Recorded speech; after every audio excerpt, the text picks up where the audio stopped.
News. और अब समाचार विस्तार से। पीड़िता के साथ पति और पति के रिश्तेदार द्वारा यौन शोषण करने और देह व्यापार में धकेलने का प्रयास करने के मामले में सिविल लाइंस थाना पुलिस ने त्वरित कार्रवाई करते हुए नागौर निवासी 2 आरोपियों को गिरफ्तार कर लिया है। 16 मार्च को हमारे पास एफआईआर दर्ज कराई गई थी पीड़िता द्वारा। इसके अलावा उसे देह व्यापार में भी धकेले जाने की प्रयास किए जा रहे हैं उन दोनों के द्वारा, और इसके लिए मारपीट की जा रही है उसके साथ। 2 माह पूर्व पीड़िता द्वारा सिविल लाइन थाने में पति और पति के रिश्तेदार द्वारा यौन शोषण करने और देह व्यापार में धकेलने की शिकायत दर्ज कराई गई थी। इस संबंध में सिविल लाइन थाना पुलिस ने त्वरित कार्रवाई करते हुए नागौर निवासी 2 आरोपियों को गिरफ्तार कर लिया। 16 मार्च को हमारे पास एफआईआर दर्ज कराई गई थी पीड़िता द्वारा, जिसने यह कहा था कि उसके पति व पति के एक रिश्तेदार द्वारा उसका यौन शोषण करने का प्रयास किया जा रहा है। इसके अलावा उसे देह व्यापार में भी धकेले जाने की प्रयास किए जा रहे हैं उन दोनों के द्वारा, और इसके लिए मारपीट की जा रही है उसके साथ, जिसके अंदर हमने मुकदमा दर्ज किया। इन दोनों को, जो दोनों आरोपीगण हैं, उनको आज गिरफ्तार करके पेश किया गया है। नागौर के रहने वाला अभी तक देह व्यापार से संबंधित आपराधिक रिकॉर्ड नहीं है। ये जो सेम परिवादिया है, इसने पहले भी दिसंबर माह में भी इसी तरीके की कंप्लेन, इसी तरीके की एफआईआर दर्ज कराई थी गेगल थाने में, जो एक अलग इवेंट और अलग टाइम पीरियड की थी, जिसके अंदर भी चालान पेश कर दिया गया था, जिसके अंदर भी यही चीज़ सामने आई थी कि ये इसको देह व्यापार के लिए धकेलते हैं। लेकिन हाँ, ऐसा इनका कुछ रिकॉर्ड ज़रूर सामने आ रहा है। पुलिस का रिकॉर्ड नहीं है, इनका सजाया भी रिकॉर्ड कोई भी नहीं है, परंतु जो मुखबिर से सूचना मिली है वो इस ट्रेड में इन्वॉल्व है। पुष्कर रोड पर देर रात 2 पक्षों में मारपीट हो जाने के कारण एक पुलिसकर्मी और एक राहगीर घायल हो गए। पुलिस ने तुरंत मौके पर पहुंचकर स्थिति पर काबू पाया। इस संबंध में पुलिस मामले की जांच कर रही है। पुष्कर रोड स्थित नौसर घाटी में समुदाय विशेष के 2 गुट शादी में हुए झगड़े के बाद आपस में भिड़ गए। इस झगड़े में दोनों गुटों के बीच पत्थरबाजी की घटना सामने आई, जिसमें बीच बचाव कर रहे एक पुलिसकर्मी के सिर में चोट लगी। पत्थरबाजी में एक राहगीर भी घायल हुआ, जिनका निजी अस्पताल में इलाज करवाया गया। मामले की सूचना पर शुक्रवार रात कृष्णगंज थाना पुलिस के साथ ही अतिरिक्त पुलिस जाब्ता मौके पर पहुंचा, जहां समुदाय विशेष के दर्जनों लोग एकत्रित थे और हंगामा किया जा रहा था।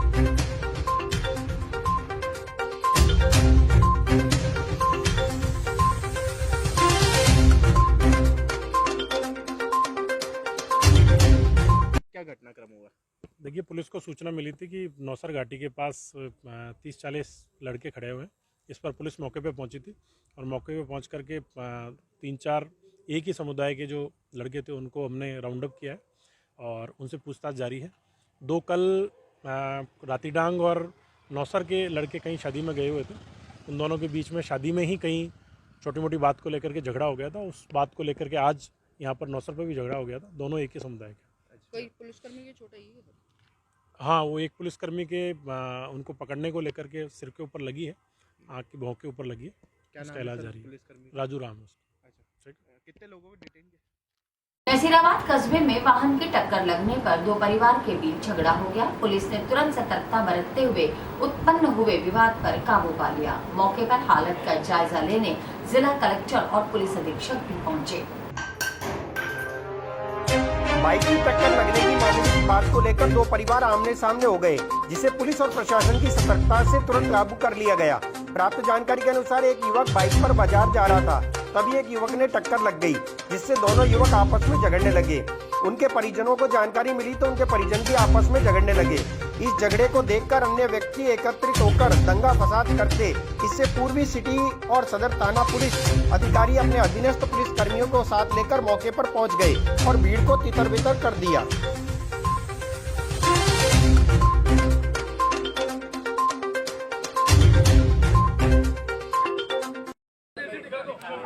आज नसीराबाद में जो घटना हुई थी, कुछ जानकारी मिली तो यहाँ का मौके की सिचुएशन देखने के लिए पुलिस टीम तो आई है, हम भी यहाँ पे मौके पे आए थे। जो देख के पता चला है वो ऐसा बताया गया है कि 2 परिवारों के बीच की लड़ाई है और कोई ऐसा प्री प्लान नहीं है, हीट ऑफ द मोमेंट के अंदर हुआ है। फिर भी पुलिस को जो अपना इन्वेस्टिगेशन है वो तो करेंगे। जो लोग जख्मी हुए हैं, उनका जेएलएन में इलाज चल रहा है, आउट ऑफ डेंजर है अभी तक जो खबर आई है। और मेरा मानना है कि लॉ अपना कोर्स लेगा ही लेगा, परंतु नसीराबाद के अंदर जो अभी सिचुएशन देखा है कि सब लोग आपसी सहमति से शांतिपूर्वक रहना चाहते हैं, मैं मानता हूँ अगर सब ऐसा रहेगा तो यहाँ लॉ एंड ऑर्डर की स्थिति नहीं बिगड़ेगी, ऐसा मेरा ख्याल है। जी सर। नसीराबाद में शाम को आपस में बाइक टच करने की बात झगड़ा हुआ है दो पक्षों के बीच में। अभी पुलिस मौके पे है, शांति सुनाएगा कि यहाँ शांति है मौके पे। जो हम इंजर्ड हुए हैं उनको हॉस्पिटल भेजा गया, मौके पे शांति है। सर झगड़ा किस संदर्भ में हुआ? अभी तक सामने नहीं आ रही है बात कि कोई जस्ट बाइक टच करने की बात हुई या इस तरह की कोई छोटी बात हुई झगड़ा हुआ। 2 दिन से घर से लापता दूल्हा 70 फुट गहरे कुएं में छिपा हुआ मिला। स्थानीय पुलिस ने सिविल डिफेंस टीम की मदद से दूल्हे को कुएं से बाहर निकलवाया। फिलहाल युवक का राजकीय अस्पताल में उपचार चल रहा है। नायकों की ढाणी वहाँ पे ये जो लड़का कुएं के अंदर मिला हमारे को, ये कल से लापता है। अभी ये कुएं के अंदर मिला है। वो पुष्कर थाना अंतर्गत आने वाले चावंडिया गांव निवासी युवक राजू भाटी लापता चल रहा था, जिसकी गुमशुदगी पुष्कर थाने में परिजनों ने गुरुवार को दर्ज कराई थी। युवक की तलाश के दौरान परिजन और पुलिस को युवक गांव के ही कुएं में छिपा हुआ मिला, जिसकी सूचना सिविल डिफेंस टीम को दी गई। मौके पर पहुंची सिविल डिफेंस टीम ने पुलिस और ग्रामीणों की मदद से रस्सियों के जरिए 70 फुट गहरे सूखे कुएं से युवक को बाहर निकाला। इस दौरान युवक के पैर और हाथ पर चोट भी आई है, जिसके उपचार के लिए युवक को राजकीय चिकित्सालय पुष्कर लाया गया। इस दौरान राजकीय चिकित्सालय के बाहर परिजनों और ग्रामीणों की भारी भीड़ जमा हो गई। फिलहाल पुलिस की देखरेख में युवक का उपचार जारी है। गौरतलब है कि युवक की शादी आगामी 26 मई को तय की गई थी, जिसको लेकर परिवार तैयारियों में जुटा हुआ था। पुष्कर पुलिस ने बताया कि युवक का फिलहाल उपचार चल रहा है। स्वस्थ होने पर युवक से पूछताछ की जाएगी।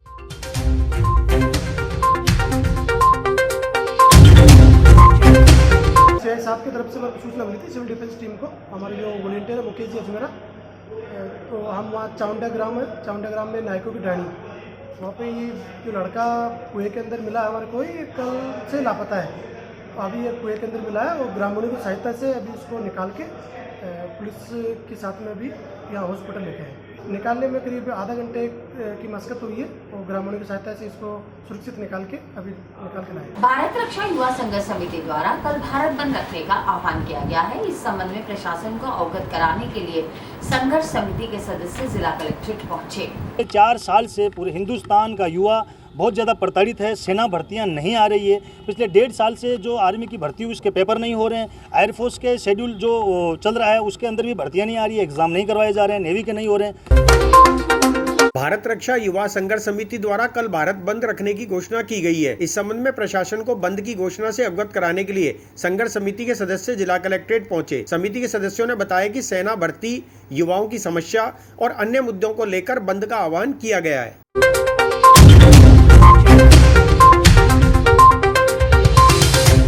हम लोग भारत रक्षा युवा संघर्ष समिति के तत्वाधान में कल 8 मई 2022 को पूरा भारत बंद रखने की जो घोषणा हुई है, तो इस समिति के तत्वाधान में हम अजमेर शहर में भी जो कल 8 मई को भारत बंद है उसको जारी रखने के लिए, इससे अवगत करवाने के लिए हम लोग अभी कलेक्ट्रेट में हैं। अभी हमने एसपी साहब को ज्ञापन दे दिया है और अभी हमारे को कलेक्टर साहब मिले नहीं हैं। एडीएम सिटी के पास भी हम लोग जाके आए हैं, वो भी अभी हमें मिले नहीं हैं। तो हम वहाँ पे इसको चस्पा कर रहे थे बाहर मेन गेट पे, तो वहाँ उन लोगों ने मना करा कि आप चस्पा मत कीजिए, आप लोगों को भी ज्ञापन दिलवा दिया जाएगा। उसके बाद हमने एसपी साहब को ज्ञापन दिया, अभी कलेक्टर साहब को देना आए हैं कि वो है नहीं, ये बता रहे हैं कि वहाँ उनके पीए साहब आएंगे और ज्ञापन ले लेंगे।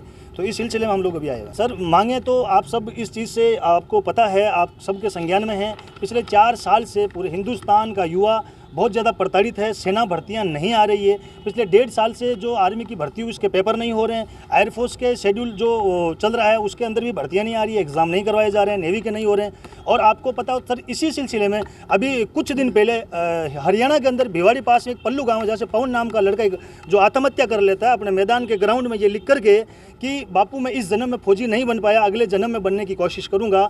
हम नहीं चाहते कि इस देश का युवा जिसमें से और कोई पवन बने। इस चीज़ को लेकर बहुत बड़ी पीड़ा है सर हमारे दिल में, और इसी चीज़ से हम सरकार के लिए अवगत करवा रहे हैं कि भारत बंद करने से कहीं उनको इस चीज़ का एहसास हो कि वास्तव में देश का युवा सड़क पे हैं।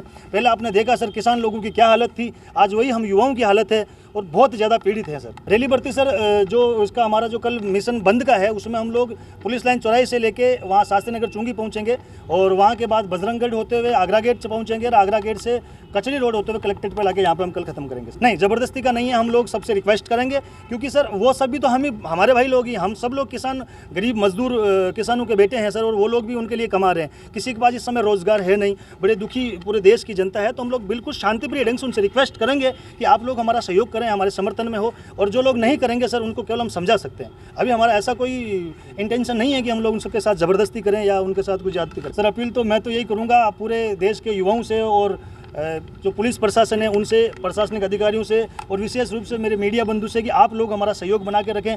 मीडिया से कुछ छुपा हुआ नहीं है, आपको पता है हम जो संघर्ष कर रहे हैं देश के युवाओं के लिए कर रहे हैं, गरीब किसान मजदूरों के बच्चों के लिए कर रहे हैं। इसमें कोई हमारा पर्सनल इंटेंशन नहीं है सर, युवाओं के लिए लड़ रहे हैं। तो आप सब लोगों से हमारी अपेक्षा है कि आप लोग हमारी इस बात को ज़्यादा से ज़्यादा लोगों तक पहुँचाएं। और हमारी जिले के ब्यावर क्षेत्र में दो पक्षों में दुकान के मामले को लेकर विवाद हो गया। दोनों पक्षों में लाठी भाटा और हथियार का उपयोग करने से 4 लोग घायल हो गए। घायलों को अमृत कौर चिकित्सालय में भर्ती कराया गया।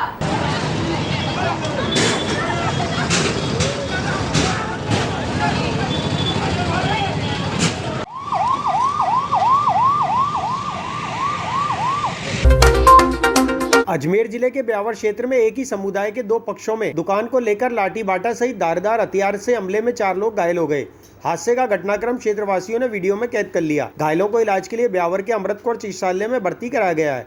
मिली सूचना के अनुसार ब्यावर थाना क्षेत्र अजमेर रोड पर दुकानों को लेकर 2 पक्षों में विवाद छिड़ गया था।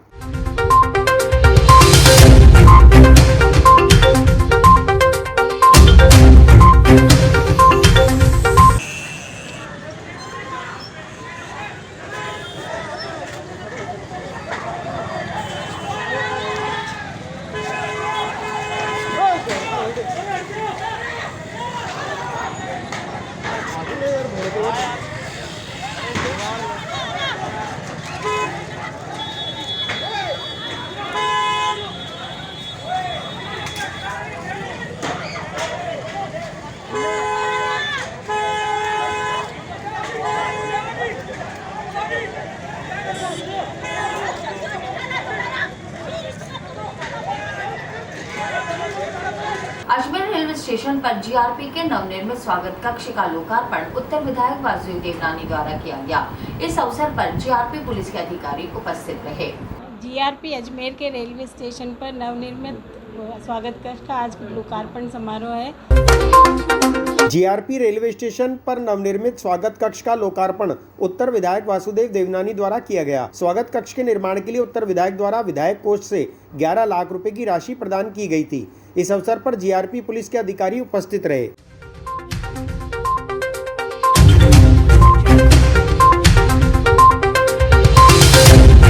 जीआरपी अजमेर के रेलवे स्टेशन पर नवनिर्मित स्वागत कक्ष का आज लोकार्पण समारोह है, जिसमें माननीय विधायक महोदय पधारे हैं। मैं इनका बहुत बहुत आभार और स्वागत करती हूँ।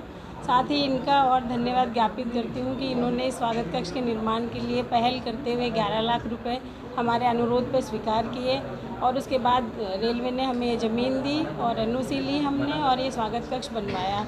आज ये इतना भव्य निर्माण हो गया है और इसका लोकार्पण हो रहा है। और सर ये हमारे शॉर्ट नोटिस पे यहाँ पधारे, सर का बहुत बहुत स्वागत, बहुत बहुत हार्दिक आभार। इसमें रेलवे स्टेशन एक महत्वपूर्ण स्टेशन है और यहाँ पर क्योंकि बहुत अधिक मात्रा में गाड़ियाँ आती हैं जाती हैं, उस समय यहाँ जीआरपी का एक स्वागत कक्ष बनना चाहिए, इस प्रकार की यहाँ से आग्रह आया। मैंने विधायक कोष से 11 लाख रुपए देकर के स्वागत कक्ष ही आज यहाँ पे बना है, जिसका अभी लोकार्पण हम लोगों ने किया है। मैं समझता हूँ कि स्वागत कक्ष यहाँ पर आने वाले जो प्रार्थीगण होंगे उनके लिए काफ़ी कुछ राहत मिलेगी, क्योंकि जिस प्रकार से जनसंख्या बढ़ रही है, जिस प्रकार से ट्रेनों का आना जाना बढ़ रहा है, उस तरह से समस्याएं भी लगातार बढ़ रही हैं, और समस्याएं बढ़ेंगी तो परिवादी भी बढ़ेंगे, और परिवादी जब यहाँ पर आएंगे तो निश्चित रूप से उनको लिए एक बैठने की, उठने की और बाकी कुछ सुविधाएं एक रहे। वो दृष्टि से बाकी जगह थानों में तो कई प्रकार बन जाते हैं, लेकिन रेलवे के बारे में कई बार इनको कठिनाई अनुभव होती है, क्योंकि रेलवे स्टेशन भी मेरा ही है, इसलिए मैंने अपने विधायकों से दी है। मैं समझता हूँ इससे जहाँ परिवादियों को राहत मिलेगी और यहाँ पे जो ड्यूटी पर अफसर होंगे उनको भी सुविधा होगी, और साथ में ये स्वागत कक्ष में आकर के जितने भी प्रकार की ट्रेनों के अंदर जो अपराधी तत्व हैं उनके लिए शिकायत करने आए हैं, उन अपराधियों पे भी अंकुश लगाने के सुविधाजनक कमरा होता है। मैं तो अभी शायद एसी दिखाई नहीं दे रहा है, इसलिए धीरे धीरे एसी भी लग जाए ताकि आने वाले सबको यहाँ पे सुविधा मिले, अपराधियों पे अंकुश लगे और साथ में परिवादियों को राहत मिले। यह जो एक सोच है इसके अनुसार ये आगे बढ़ेगा, और यहाँ पर जो सुशीला जी और बाकी जो अधिकारी हैं रेलवे के, इन सबको भी इसका लाभ मिलेगा। यह रेलवे स्टेशन बड़ा स्टेशन है और इसके लिए नए कुछ रेलवे सुविधाएं यहाँ पे बढ़ें। पिछले दिनों में रेल मंत्री से मिला हूँ और यहाँ की और रेलवे यहाँ पे गाड़ियाँ यहाँ से चलें, जैसे चेन्नई चले, उदयपुर चले, हरिद्वार नियमित चले, इस तरह कुछ मांगे मैंने उनके पास रखी हैं। मेरे साथ ट्रेनें और बढ़ेंगी तो सुविधाओं की और आवश्यकता होगी, ये जितनी भी आवश्यकता होंगी हम उसको आगे बढ़ाएंगे। मैं आज के समय सबको अपनी ओर से शुभकामनाएं देता हूँ कि यह रेलवे का जीआरपी का ये स्वागत कक्ष लोगों के तीर्थनगरी पुष्कर में भीषण गर्मी के चलते पानी की भारी समस्या पर पुष्कर भाजपा कार्यकर्ताओं ने पालिका अध्यक्ष कमल पाठक के नेतृत्व में जलदाय विभाग को ज्ञापन सौंपा। अगर ये पानी की समस्या है उसको तुरंत जल्दी से जल्दी ठीक कराएं, और जो आम जनता इस पानी से परेशान हो रखी है, क्योंकि न तो पानी समय पे आ रहा है और न पूरा पानी आ पा रहा है। किसानों को कर्जा माफ नहीं हुआ, हर प्रकार से जनता के साथ ये धोखा कर रही है सरकार, और पानी भी नहीं पिला पा रही है, बिजली नहीं दे पा रही है, 8-8 घंटे बिजली कट रही है। भीषण गर्मी में तीर्थनगरी पुष्कर में पानी की भारी समस्या के चलते पुष्कर भाजपा कार्यकर्ताओं ने पालिका अध्यक्ष कमल पाठक के नेतृत्व में जलदाय विभाग को ज्ञापन सौंपा। ज्ञापन में कार्यकर्ताओं ने मांग की है कि 3 दिन में पानी की समस्या को दूर किया जाए, साथ ही ऊपरी इलाकों में पानी के प्रेशर को बढ़ाया जाए ताकि पानी आसानी से प्राप्त हो सके। कार्यकर्ताओं ने चेतावनी देते हुए कहा कि 3 दिन में अगर उनकी मांग नहीं मानी जाती है तो वे उग्र आंदोलन करेंगे, जिसकी समस्त जिम्मेदारी प्रशासन की होगी। पूरे पुष्कर शहर में जल की सप्लाई बाधित हो रखी है, इसलिए भारतीय जनता पार्टी के कार्यकर्ताओं ने, पार्षदगण ने, चेयरमैन साहब ने इस पीड़ा को समझा, तो आज हम सभी पूरे बोर्ड के कार्यकर्ता और पार्षद सभी यहाँ उपस्थित हुए हैं कार्यालय में, लेकिन यहाँ कोई जिम्मेदार अधिकारी आज यहाँ उपस्थित नहीं है। इसलिए हमने जेईएन साहब और एएन साहब से फ़ोन पर बात की है, तो उन्होंने कहा कि आज अवकाश है, तो हमने कहा अवकाश के दिन भी आपको मुख्यालय नहीं छोड़ना चाहिए, ऐसा उच्च अधिकारियों के आदेश हैं कि भीषण गर्मी में जनता की सुध आप लें। लेकिन कांग्रेस की सरकार पूरी निकम्मी है, आपको पता है, जनता के वोट लेके फालतू में सरकार चल रही है, किसानों को कर्जा माफ नहीं हुआ, हर प्रकार से जनता के साथ ये धोखा कर रही है सरकार, और पानी भी नहीं पिला पा रही है, बिजली नहीं दे पा रही है, 8-8 घंटे बिजली कट रही है। तो इस सरकार को सरकार में रहने का हक नहीं है। हम इस आवाज़ को फिर बुलंद करेंगे। 2-3 दिन में अगर सप्लाई सही नहीं होती है तो सारी भारतीय जनता पार्टी कार्यकर्ता आम जनता को साथ में लेके यहाँ विभाग के सामने प्रदर्शन करें। उच्च अधिकारी आईएन जेईएन नहीं होने से ये पूरी हमको स्थिति पता नहीं पड़ पाई है, लेकिन हमने आज हमारी बात फोन के माध्यम से आईएन महोदय को, मैडम को बता दी है। उन्होंने सोमवार तक का टाइम के लिए बोला है कि हमारे उच्च अधिकारी से बात करके सप्लाई पूरी करवाएंगे, आगे से डिमांड पूरी करवाएंगे, नहीं होता तो फिर आगे उग्र प्रदर्शन किया जाए। समस्याओं को लेकर है, जो पुष्कर में पानी की समस्या बहुत गंभीर मामला है। 5,000 श्रद्धालु डेली आते हैं, लेकिन पुष्कर के अंदर जो जलदाय विभाग के अधिकारी है वो एक गंभीर नहीं है। पुष्कर के अंदर जो मजदूर आदमी है, रोहित संघ है, कोई भी है, दिन भर पूजा पाठ या मजदूरी करता है, वो समय पर पानी नहीं आता। इसके लिए लोग काफ़ी परेशान हो रखे हैं। कभी 2 बजे आ रहा है, कभी 4 बजे आ रहा है, कभी 6 बजे आ रहा है। समय मतलब एक समय नहीं है कि आप पानी कितने बजे आना चाहिए। तो ये गंभीर मामला है, और ये विभाग को हमने चेतावनी दी है कि 2 या 3 दिन में अगर सही नहीं होता तो हम उग्र आंदोलन करेंगे। आज हम पूरा हमारा बोर्ड और हमारे संगठन के सारे हम पदाधिकारी यहाँ इकट्ठे हुए हैं। ये जो पानी की समस्या है वो बहुत गंभीर समस्या बनती जा रही है दिन प्रतिदिन, क्योंकि यहाँ के जो कर्मचारी है या जो कोई भी बाबू या अधिकारी जो भी है, ये ध्यान नहीं दे रहे इस ओर। इनको ध्यान आकर्षित कराने के लिए हम सब लोगों ने मिलकर इनको एक ज्ञापन दिया है कि जो पुष्कर की ये पानी की समस्या है उसको तुरंत जल्दी से जल्दी ठीक कराएं, और जो आम जनता इस पानी से परेशान हो रखी है, क्योंकि न तो पानी समय पे आ रहा है और न पूरा पानी आ पा रहा है। जबकि पानी आगे से पूरा आ रहा है, लेकिन ये पानी कहाँ किसको कैसे दे रहे हैं ये अभी तक कोई पता नहीं लग पाया, क्योंकि आज यह कोई उच्च अधिकारी यहाँ नहीं मिल पाए हैं। उनको भी हमने अवगत करा दिया कि भाई आपने बिना अनुमति के ये हेडक्वार्टर छोड़ा है, जबकि उच्च अधिकारियों का यहाँ नियम है कि आप बिना जानकारी के यहाँ का हेडक्वार्टर नहीं छोड़ सकते हैं, लेकिन उसके बावजूद यहाँ कोई भी हमें नहीं मिला।